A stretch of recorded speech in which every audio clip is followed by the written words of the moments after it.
Top quality और consistent performance के लिए सिर्फ सिल्वर पंप नाम याद रखना।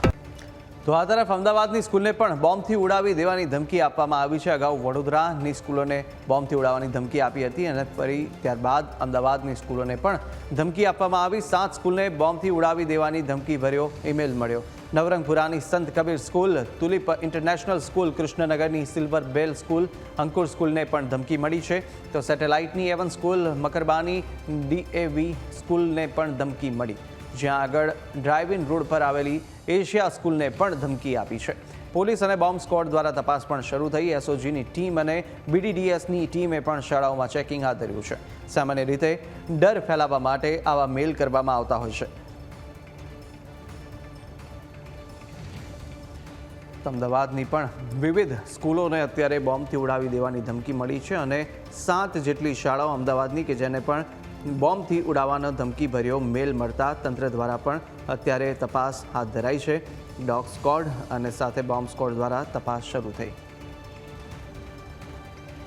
અમદાવાદની શાળાઓમાં સતત 2 મહિનામાં ત્રીજી વાર ધમકી મળી છે અને તંત્ર જે છે તે દોડતું થયું છે। વાત કરવામાં આવે તો અમદાવાદની 16થી પણ વધારે શાળા અને યુનિવર્સિટીને બોમ્બથી ઉડાવી દેવાની ધમકી જે છે તે પ્રાપ્ત થઈ છે। અમદાવાદની એશિયા જે સ્કૂલ આવેલી છે તેમાં પણ ધમકીભર્યો મેલ જે છે તે મળ્યો હતો ને હાલ જે છે તે તપાસ જે છે પૂર્ણ કરી દેવામાં આવી છે। અમદાવાદની આ એશિયા સ્કૂલ છે, ઉપરાંત A1 તુલિપ ઇન્ટરનેશનલ સ્કૂલને પણ ધમકી મળી છે। સાથે સાથે અન્ય જે શાળાઓ આવેલી છે તેઓને પણ ધમકીભર્યો મેલ જે છે તે મળ્યો હતો અને તંત્ર દ્વારા તપાસ જે છે તે કરવામાં આવતા કશું પણ વાંધાજનક જે છે તે મળ્યું નથી। દર વખતે શાળાને ઉડાવી દેવાની ધમકી જે છે તે પ્રાપ્ત થતી હતી, પરંતુ આ વખતે સ્કૂલ બસોને ટાર્ગેટ જે છે તે કરવામાં આવ્યા છે, પરંતુ તંત્ર દ્વારા કોઈ પ્રકારનું રિસ્ક જે છે તે લેવામાં નથી આવ્યું અને ખાસ કરીને તમામ શાળાઓ જે છે તેમાં બાળકોને રજા જે છે આપી દેવામાં આવી છે અને હાલ તમામ શાળાઓનું ચેકિંગ પણ જે છે તે પૂર્ણ થતાં કશું પણ વાંધાજનક ચીજ વસ્તુઓ જે છે તે મળી નથી। એટલે સૌથી મહત્વની વાત એ છે કે આ પ્રકારથી ધમકીભર્યા ઈમેલ જે છે તે મળતા હોય છે, પરંતુ કોણ ઈમેલ કરે છે તે ડાર્ક વેબથી કરવામાં આવતા હોવાના કારણે તે શાળા જે છે અથવા તો જે વ્યક્તિ જે ઈમેલ કરે છે તેને ઝડપી શકાતો નથી અને આ પ્રકારથી શાળાઓને મેલ મળતા ક્યાંક તંત્ર જે છે તે દોડતું થાય છે અને તપાસ જે છે તે હાથ ધરાતી હોય છે। કેમેરામેન કલ્પેશ જોશી સાથે આશુતોષ ઉપાધ્યાય, ન્યૂઝ કેપિટલ, અમદાવાદ। અને આ તરફ વડોદરાની 8 સ્કૂલને પણ બોમ્બથી ઉડાવી દેવાની ધમકી મળી છે। DR અમીન ઉર્મી નાલંદા સ્કૂલને મળ્યા ધમકી ભર્યા મેલ। બરોડા હાઈસ્કૂલ, નવયુગ સ્કૂલને પણ ધમકી મળી, તો સાથે જ જીવન સાધના AWS શાનન સ્કૂલને પણ બોમ્બથી ઉડાવવાની ધમકી મળી, જ્યાં આગળ વહેલી સવારે 6 વાગે ઈમેલ આવ્યા અને બપોરે 1:30 વાગે બ્લાસ્ટ કરવાની ધમકી ભર્યો મેલ મોકલવામાં આવ્યો છે, જ્યાં બોમ્બ સ્ક્વોડ અને ડોગ સ્ક્વોડ દ્વારા સર્ચ ઓપરેશન શરૂ થયું હતું। સલામતીના ભાગરૂપે હોસ્ટેલના વિદ્યાર્થીઓને ખુલ્લા મેદાનમાં ખસેડવામાં આવ્યા હતા। શાળા પરિસર અને વાહનોનું પણ પોલીસ દ્વારા સઘન ચેકિંગ થઈ રહ્યું છે। સાથે સલામતીના ભાગરૂપે હોસ્ટેલના વિદ્યાર્થીઓને ખુલ્લા મેદાનમાં ખસેડાયા। તો સાથે તમામ શાળાઓને એક જ પેટર્નથી ઈમેલ મળતા પોલીસ સતર્ક થઈ છે। શાળાઓને નિશાન બનાવતા વાલીઓમાં પણ ભારે ફફડાટ ફેલાયો। સવારે 7 વાગ્યાની આસપાસ ઉર્મી સ્કૂલમાં બોમ્બ થ્રેટનો એક ઈમેલ આવ્યો હતો અને સ્કૂલ દ્વારા જાણ કરવામાં આવી। પોલીસની ટીમો પહોંચી ગઈ અને BDDSની ટીમો પહોંચી ગઈ છે અને સ્કૂલનું તમામ એરિયાનું સ્કૂલ બસનું ચેકિંગ કરવામાં આવેલ છે।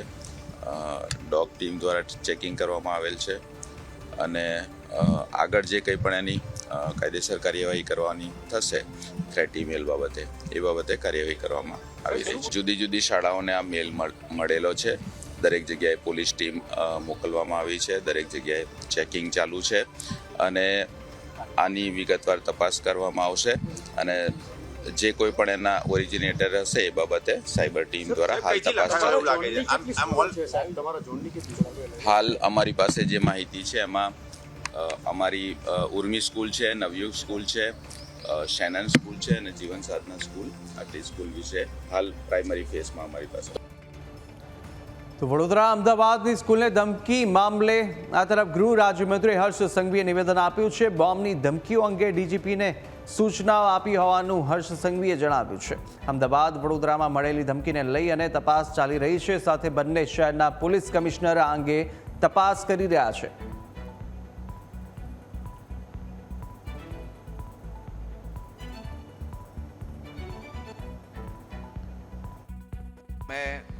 ડીજીપીને સૂચના આપી છે કે તાત્કાલિક આ બેઉ શહેરોમાં એક ટીમ જે કામ કરી રહી છે, ઓલરેડી આપણે જે ભૂતકાળની અંદર બી આવેલા એમાં મોટા ભાગના કયા દેશમાંથી કઈ જગ્યા પરથી આવ્યા છે અને એની સંપૂર્ણ જે ડિટેલ્ડ ઇન્ક્વાયરી છે ચાલુ છે.